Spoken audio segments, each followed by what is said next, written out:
I certainly do appreciate you taking time out of your busy schedule. Oh, you're sure welcome, and I like your shirt. I bought this just for you. Oh, thank you. I'm a diehard Longhorn fan. I knew that, Tony, and rightfully so.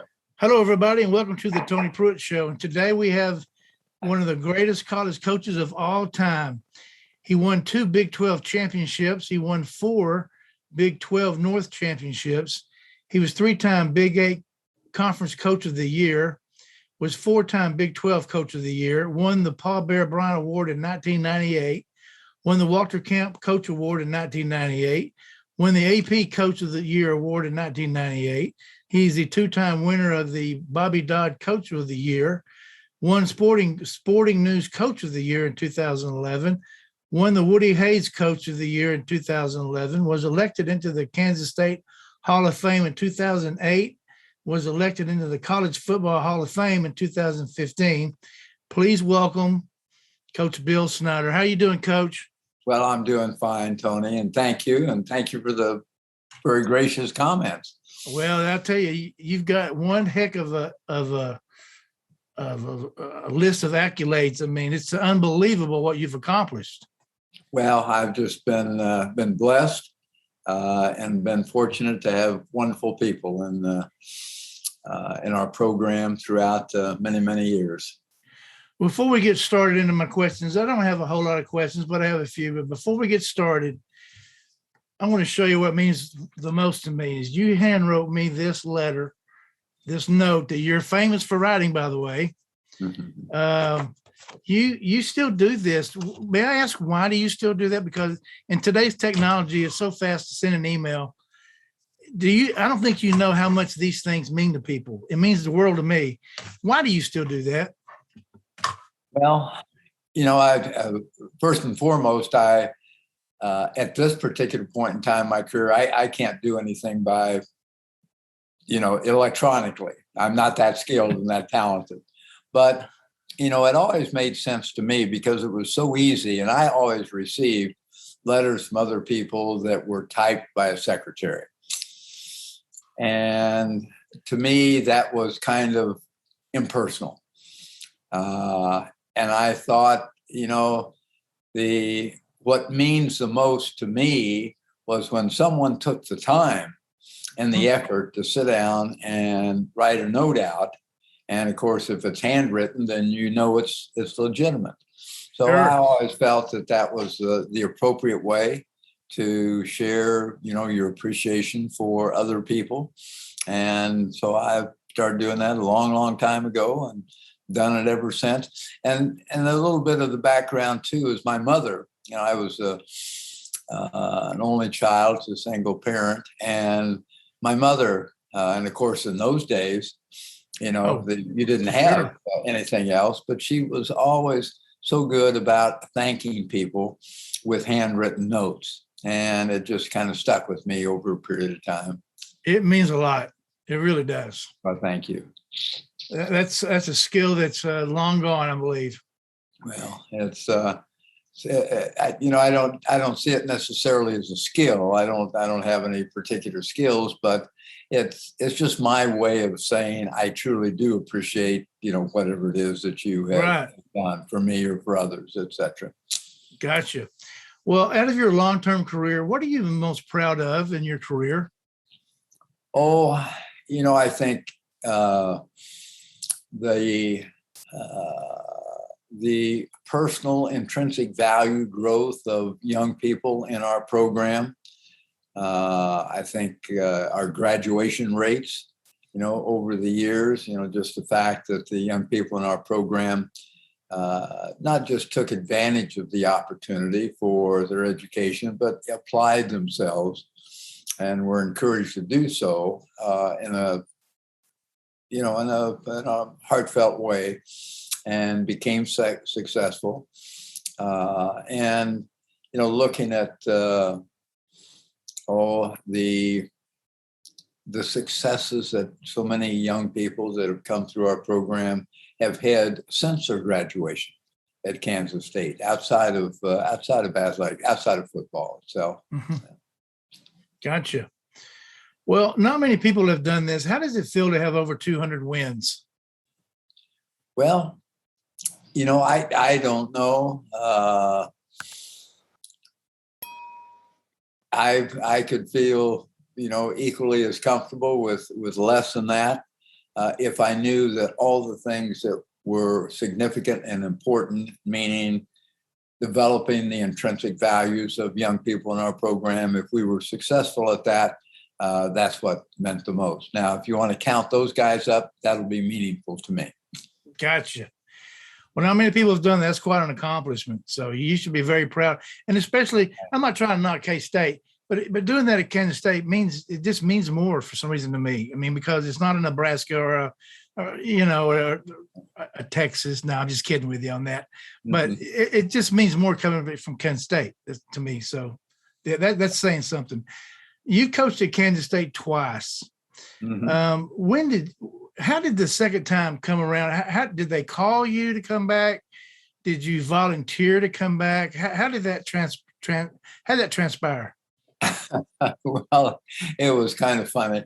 When I retired, in fact, both very similar both times. When I retired, I was a little uncomfortable with having done so. And after a while, I became very comfortable. It took a while, 6, 7 months, something like that, and each time. And then I would become very comfortable. And then I was so comfortable that I didn't want to go back. Oh, really? And Steve Miller was the athletic director, and John Weefald was president. And they had contacted me in the middle of the season about coming back, and I said, no, I don't want to do that. And they continued to approach me, and I said, I first of all, I feel very uncomfortable visiting with you, and I'm not going to. You have a coach on hand. And it went on like that for quite some time, and eventually, after they had dismissed the coach that was here, it was a good person. They went several months and looked for a lot of different people, and they continued to ask if I would be interested and would do it. And eventually I said that, I will. And the reason I did was because so much had been invested in developing that program and bringing it to a certain level. And I didn't want to see it, go in a different direction. Not that they couldn't or wouldn't bring someone in that would continue the progress, but I wanted to help the best way I could. And I knew that I didn't want to continue to do it for a long period of time, and I thought about it was important that it needed to be something that I truly wanted to do. And that's kind of what held me off for so long, that I wasn't sure that I really wanted to do it. Eventually, I consented to do so because, I wanted to. Jim Colbert, I don't know if you know the name or not. I Professional do. golfer is a dear friend of mine, and Jim was involved with that. So often they used to call all the time because Jim would prod him. It said just call him, and encourage him to come back, et cetera, et cetera. And Jim went to the president and the athletic director and said, he'll do it if you just pound on him a little bit. It was still in your blood. Oh, yeah. But anyway, that's kind of, I'm talking around the edges here, but that's kind of the way it happened. Okay. I was just curious how that happened. So how hard is it to recruit in Kansas? Oh, I don't think it's as difficult as people want to believe it is. I agree with the fact that, everybody says, well, the adversaries, those that recruit against Kansas State, will say, well, it's out in the middle of nowhere. You can see the other half of the world from there because it's so flat, and a variety of other different things. But the significant thing about Kansas State is the people. I mean, they're just absolutely wonderful people that were here, at that time, from the student body to the faculty to the people in the community, et cetera. And that was always my feeling, as I always shared with our coaches. If you can just get them here, get them on campus, get them in Manhattan, we'll win the battle. We'll win the battle. And it was because, and we wanted persons, so to speak, in your program. We wanted people that cared about others, young people that, carrying young guys. And those kind of people will interact with the Manhattan community in an amazing, amazing way, because the people here are so very gracious. And indeed, that's kind of the way it worked out. And we had what I consider to be quality success. And the other thing was, when we first started, I can remember our coaches, and I had a bunch of young, vibrant assistant coaches that were eager, and they've all turned out to be, great coaches, most of them head coaches. But, they wanted to go after the elite in the country. Right. And in the first year, I said, no, I don't agree with it, but I'm going to let you do it. And they did. And, we were not highly successful. And so I said, okay, now let's go back to the way we wanted to do it to begin with. And the way that was a matter of doing enough significant research on young people to determine, yes, everybody has to be a quality athlete, so to speak. But I wanted to have, young people that were genuine, caring, tried to do things right. I knew this. I knew in the state of Kansas, because they didn't have the same opportunities that you might have in a Texas or a California, et cetera, where it's football year round, so to speak, and they can develop their skills over 365 days. And in Kansas, if you're a good young student athlete, you're probably playing 4 sports. And so you move from one to the other, to the other, to the other. If you go out to California, you go to Pennsylvania, you go to Texas, a young guy that's 365 days a year, he's invested in football, so he's going to become, a pretty good player at a young age. And I always felt that the youngsters in the state of Kansas in particular, and in the Midwest, had a great, the ceiling was way up there. They still had a chance for great growth, because they just hadn't been through that kind of a program yet. And so we tried to find young people in and around the state of Kansas that were good students, a quality of character. Yes, were good athletes in their programs, but we could see that immense opportunity for growth in terms of their football athletic capabilities. And, as you look at it, that's what happened. So many young guys that came into our program who, for the most part were either under-recruited or not recruited at all by other schools, and ended up being NFL players and All-Americans and so on down the road. And because they developed over a period of time in our program. Well, I've done some research on you and Kansas State, and it seems to be one thing that's in common. It is one big family. Yeah. Family is emphasized on that. It's just one big, the fans, the players, coaches, it's one big family. So maybe that's what it was. That kind of leads me into my next question. You kind of bit into it a little bit, but what sort of things do you look for when you do recruit a player?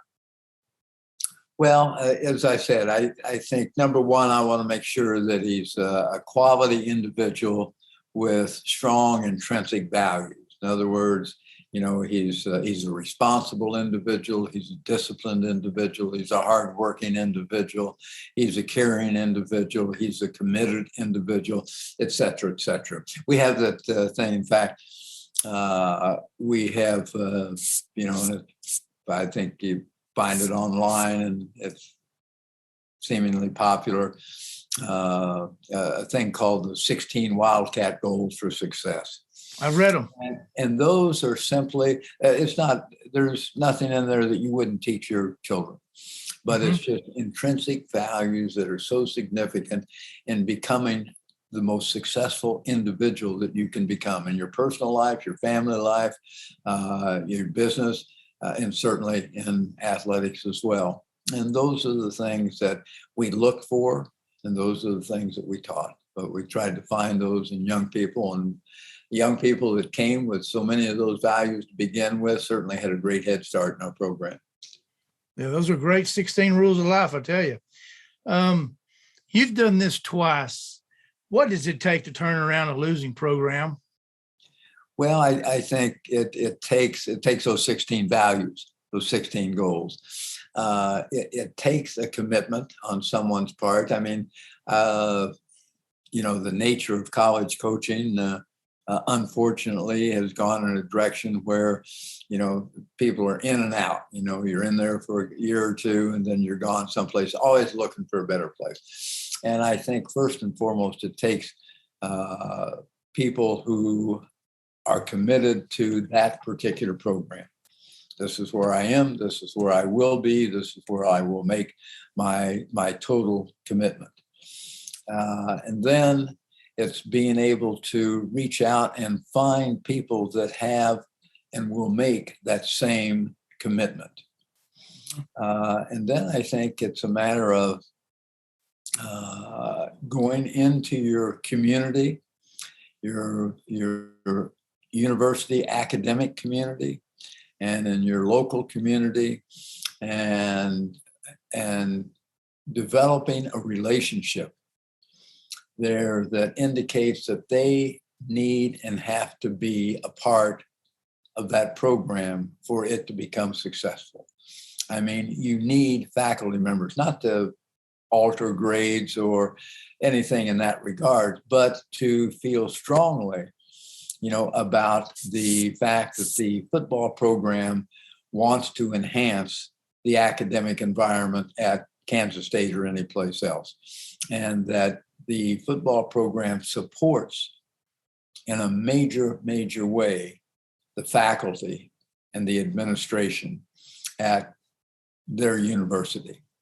And you're there to do anything and everything that you can to assist them in becoming successful, outside of, football itself, Sure. but in Yes. in what they share. I think that's significant. And having the same philosophy within your community, being able to interact in your community in such a way that they feel that you are truly a part of that community, and that your program is a part of that community, and that the players in that program are a part of that community.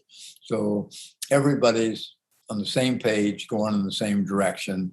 And I think that pays off dramatically in your program. And I think,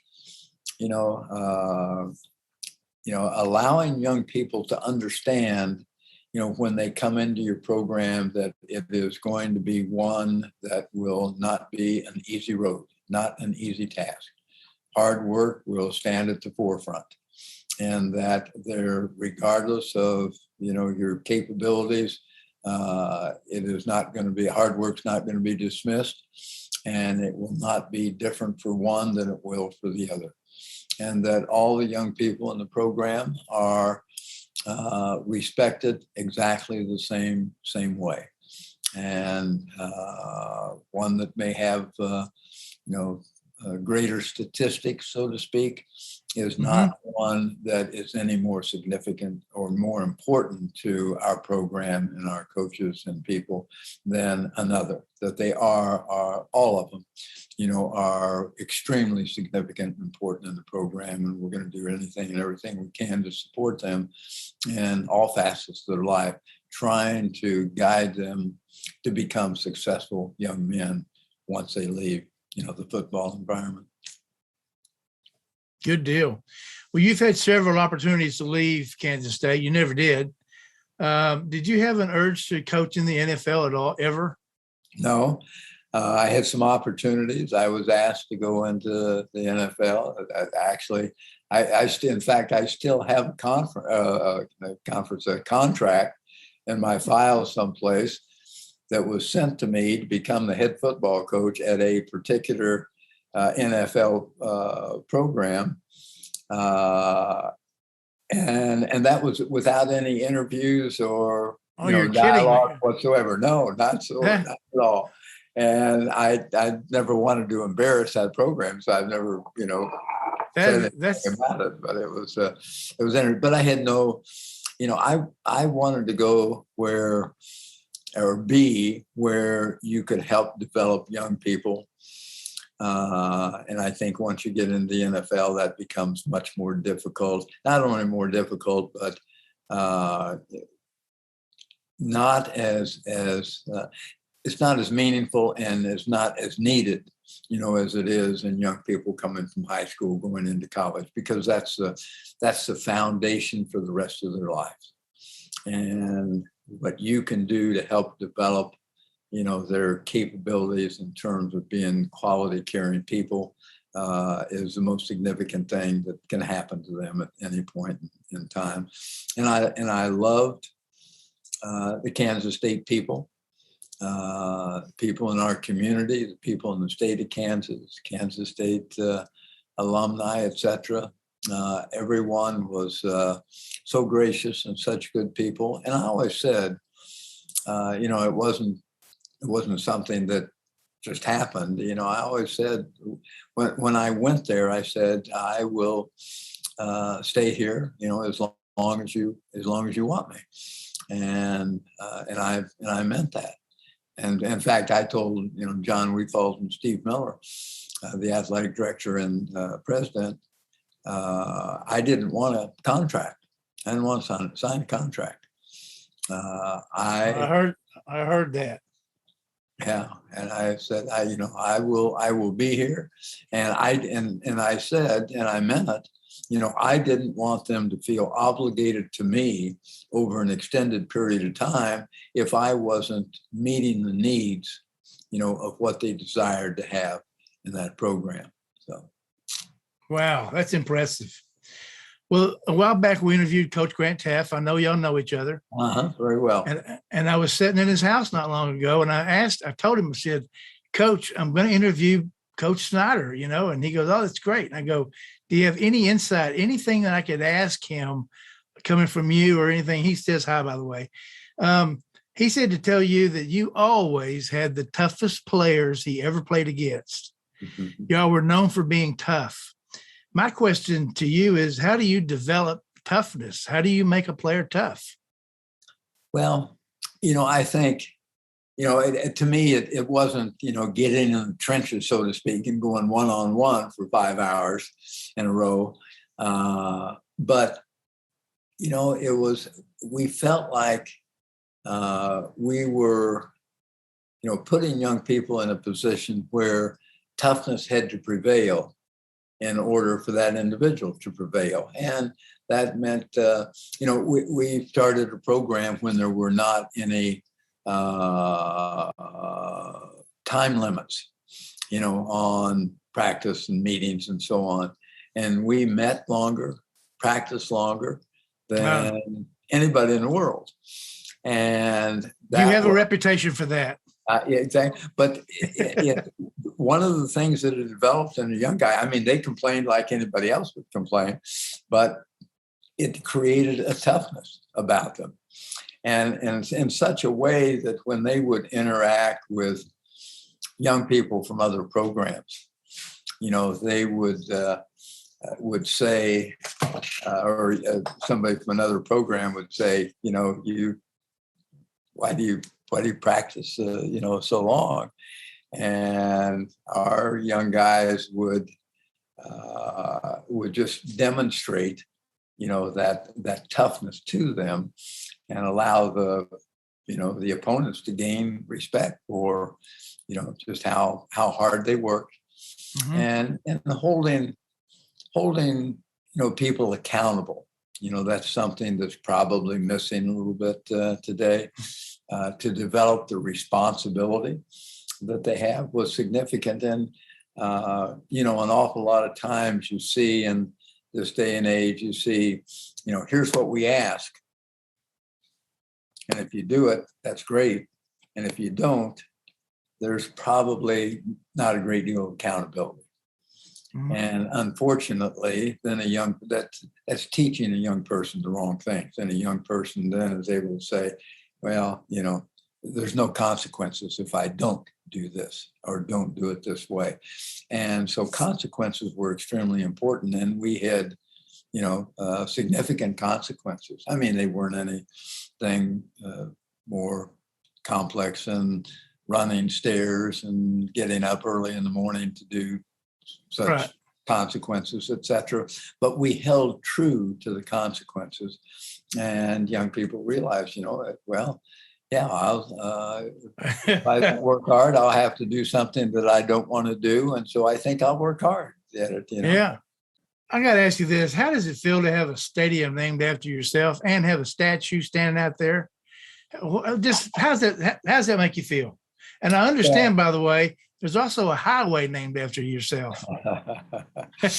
Well, I've been blessed, in so many ways, and people have been very gracious. And, when they named the stadium, they came to me and asked, if they could name the stadium after me. And I said, of course not. And I didn't want to draw that kind of attention to myself. It was the AD, I think it was Tim Weiser at the time, who's is a vice commissioner, assistant commissioner of the Big 12 Conference now. And I think he had indicated, well, you have no choice because the Board of Regents has already done it. And it proved to be true. So I went back to the administration and I said, okay, if they're going to do it, I don't want it named the way you have it as the Bill Snyder Stadium. I want it named the Bill Snyder Family Stadium. That represents my own personal family, which has meant so much to my career, and to our football family, which is players, coaches, their families, fans, people in the university, etc. And that's what the word family identifies in Bill Snyder Family Stadium. Pretty impressive, though, isn't it? Well, I'm honored by it, humbled by it. Well, you took 11 straight teams to a bowl games, and then you quit, and then you came back and did it, I think, 7 or 8 times again the second time around. When did you know it was time to walk away? When did you, for good? Well, I think it was, I had given some thought to it, and for a number of years, because I had indicated when I came back that I was only going to come back for a few years, until we got things right again. And then I continued, on after that and stayed and began to think, it's getting close. And so I had those thoughts on a somewhat regular basis. And I knew that wasn't helping anything. It didn't help me. It wasn't helping our program by any stretch of the imagination. And then, some people came to me and said, do you think it's time? And then I realized, yes, it is. Yeah. So we did it. So it felt different the second time than it did the first time. I think leaving Not a great deal of difference, pretty much the same, but maybe a little more, probably a little easier to do the second time than it was the first time. Right. What are your thoughts on the portal? And just be honest with us. It concerns me a great deal. I hate it myself personally. Yeah. I can't.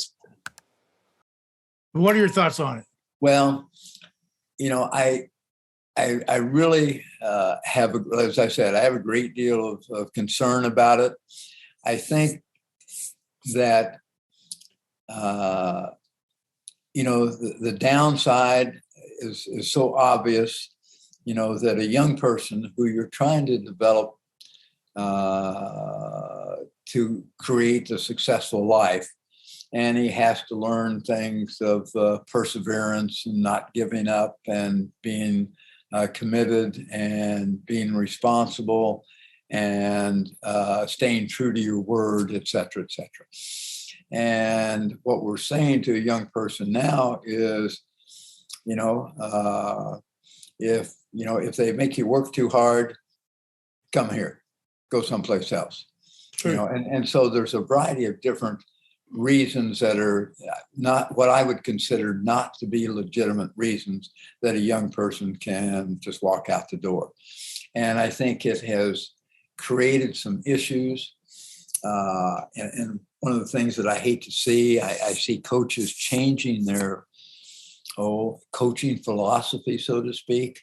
Mm-hmm. And, rather than being demanding, rather than expecting responsibility out of young people, et cetera,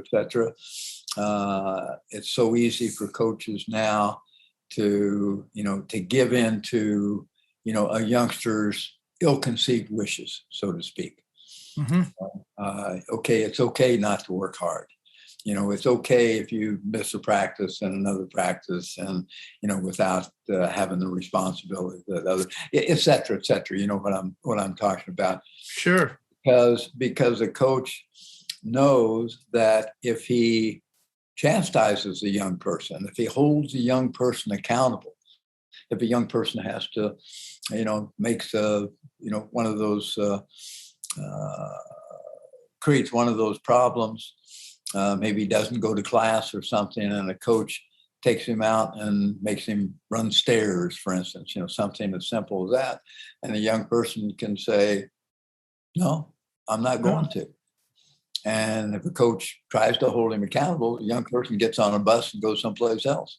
That's right. And those that's a, strange analogy, but by the same token, it's that not having to abide by, the discipline, or if indeed you don't abide by the discipline of a particular program and somebody chastises you, you can leave in a heartbeat.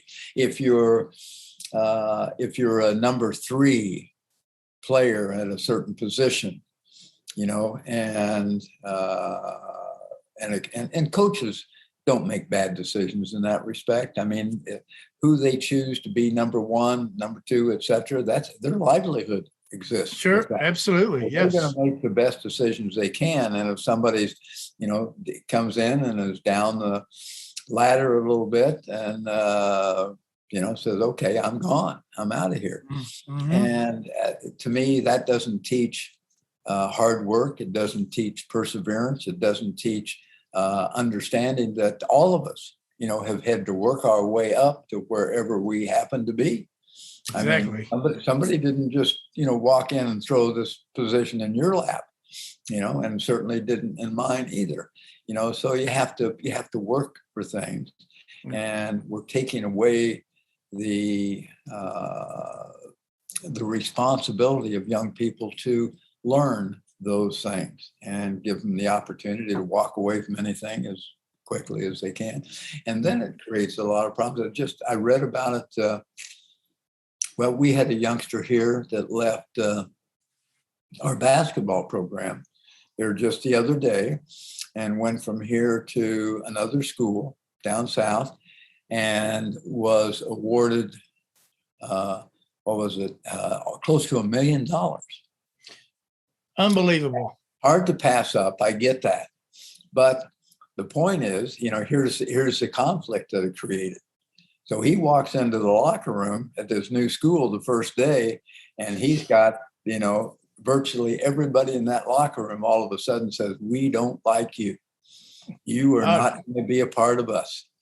And that's what it's creating. You think about athletics, any kind of program, the togetherness, has always been a major factor, and people having the camaraderie and the willingness to work hard with and for each other, has been a major part of athletics. It's what's been taught in athletics, what people have learned, and what young people have gone on the rest of their lives. And it's been created an opportunity to become successful in their lives. Now, all of a sudden, we're saying, no more. Yeah. I hope they change that. I really do. My next question for you is, somewhere out there's going to be a coach watching this. What kind of advice do you have for an up and coming new coach? Well, I think number one is, be who you are.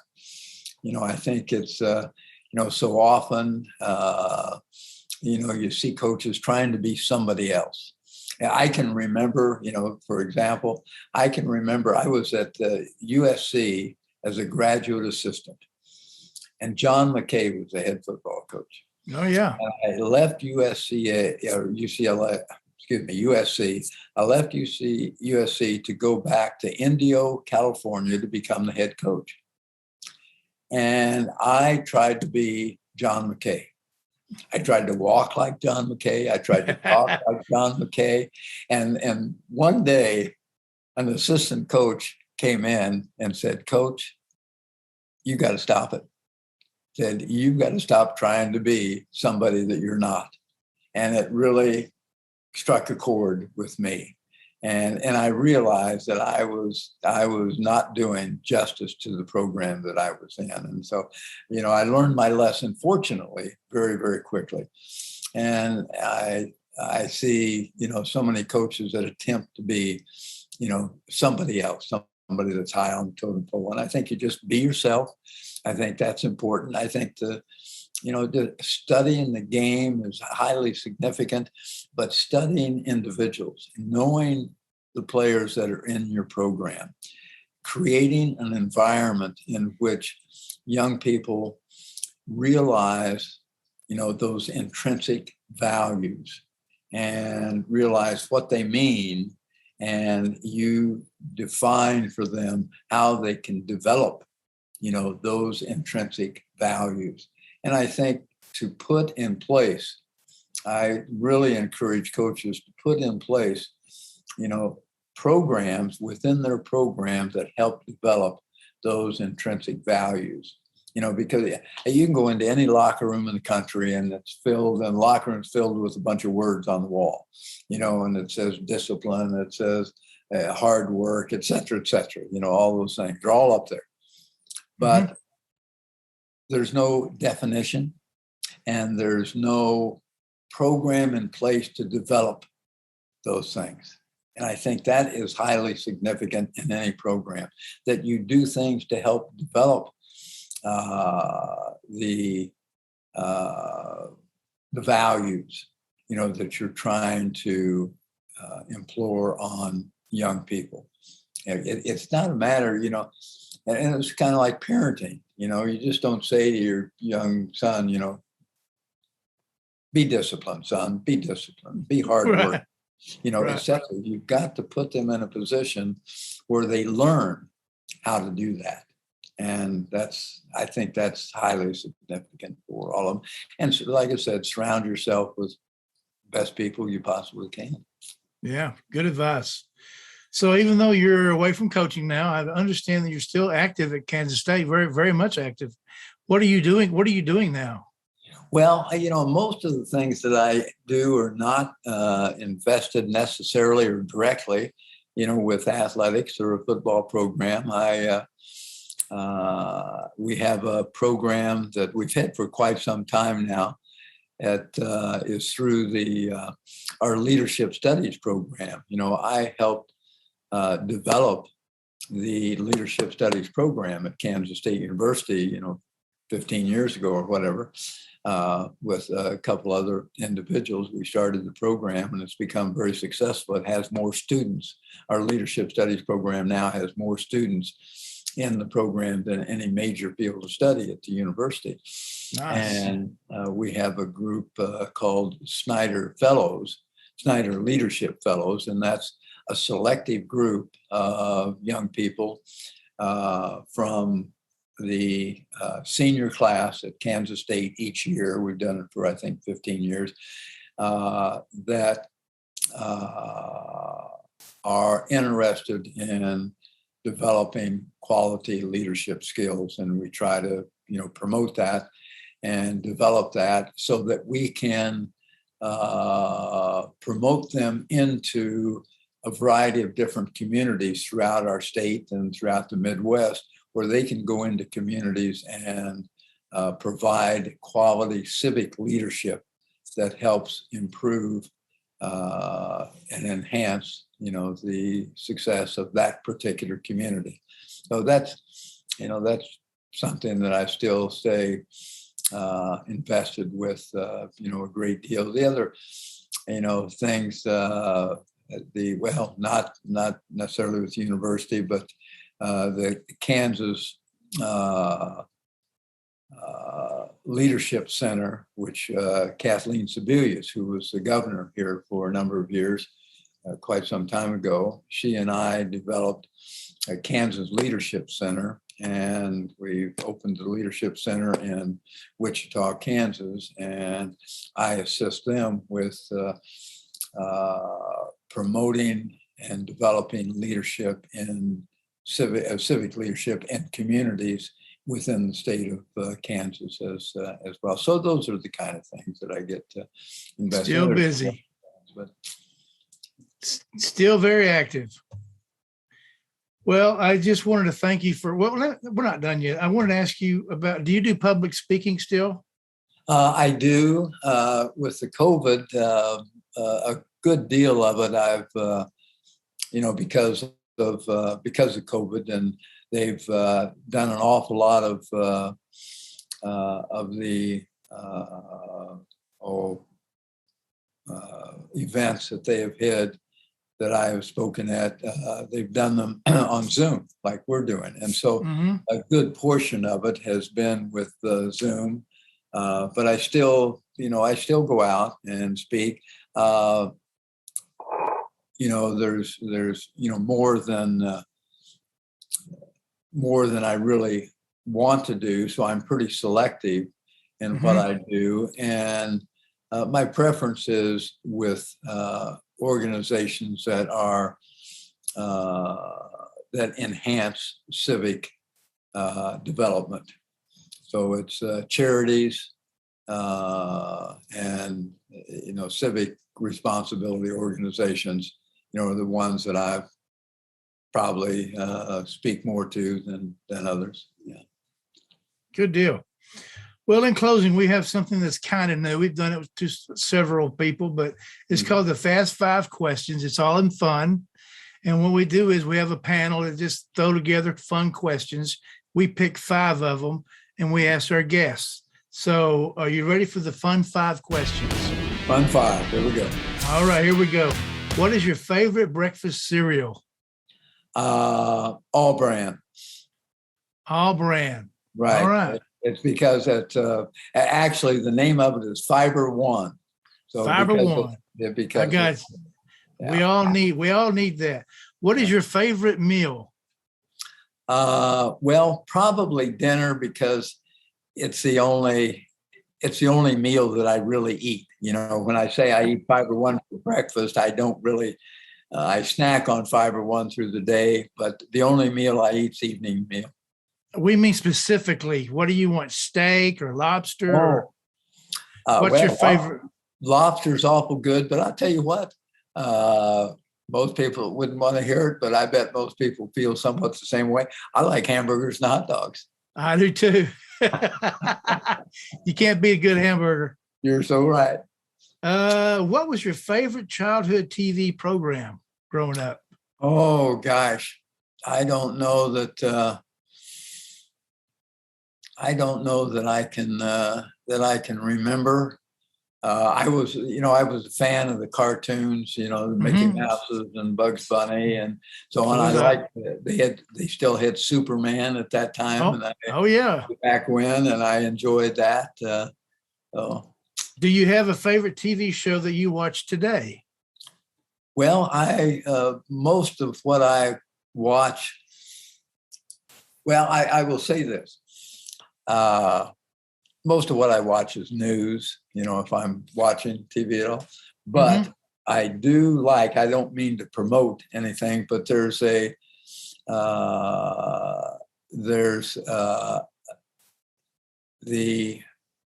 is it? TCM. I don't know if you know what that is. It's Turner Classics Movies. Yes. And I like that because they play the old time movies. I mean, it goes 24/7. I like that. And I they play do. those old time movies, and I love the old time movies. The old black and whites. Yeah, oh yeah. So I love seeing those. I'm with you on that. And the last question is: do you prefer coffee or iced tea? Coffee. I am. See well known for my coffee drinking. I drink far too much of it. Not that I dislike iced tea, but I just, I've been drinking coffee for, I don't know, the last 40 years or so. And when I was working, I would drink coffee from morning to night. You leave night, at night and I'm still drinking coffee. Absolutely. It's been a pleasure having you on, Coach. Well, Tony, I enjoyed visiting with you. This is going in a frame as soon as we hang up. So thank you. You keep being the class act that you are. We need more people like yourself. Well, and ditto. Same for you. Thank you, Coach. Thank you. God bless.